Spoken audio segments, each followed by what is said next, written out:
Walaloo mata dureen isaa sanyii hin akaa'u jedhu walii wajjin dhageenya. Sanyii hin akaa'u. Carraan suuqana keessus dhiibbadheen itti seenaa. Isa gola dhokate dubbisuuf galmee seenaa. Qabeenya iddoo dhokataa harka waaqaan tuulame. Isa keessiif duubni isaa aara dhugaan ulame. Haqa soba weeraree mooraa du'aatti galche. Mootii badiisaa sana isa nurraa gangalche. Waaqa dorgomaa hin qabne uumaa samiidhaaf dachee waa'ee isaa himuun yaade ammuma ni naaf galche. Anis dhugichaaf falmuuf bulee ka'ee ifaajee dhalootaaf ameen darba waan ni na ajaje. Malee maradheen ciisu akka bofa dhaanamee addunyaadhaaf furmaata wanti natti kenname. Idda malee xannachi yoo murame sin dhiigu maafan naannoo koo ilaala ankaraa koo irraan fiigu. Yoo dhaabates yoo ciises mukti gogaan goguma maafan addunyaa kanaaf si'a meeqa ugguma. Jaallannes yoo jibbines dacheen kun fokkattuudha. Gaararraa diimaas ta'ee gurraacha halluu hunda fakkaattuudha. Egaa goota koo dhiisee maafan dabeessa faarsa. Maaliifanis dhugaa koo sobaan jijjiiree aarsaa.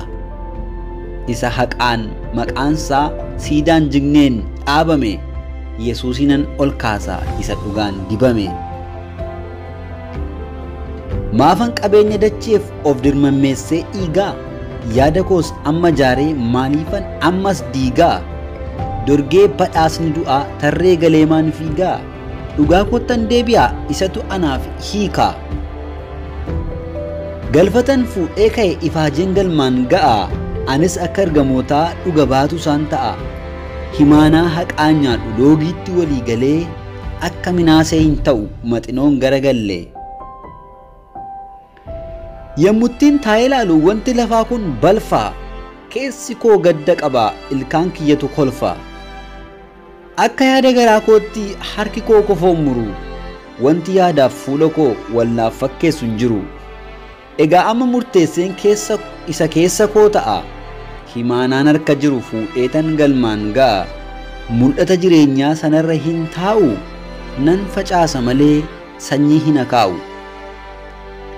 Mana keettis nan shakkaa. Isan ofii katabadhu. Kallattiidhaan ergicha koo jedhii dubbifadhu. Waa'ee koo waan xiqqoo isheen ofii koo irratti baree. Obbolee koo sindoomsu inni anaan naqare. Kanaaf ergichi ana siinis ni ilaallata.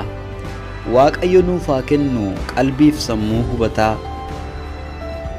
Waaqayyo nuuf haa kennu qalbiif sammuu hubataa. Galatoomaa.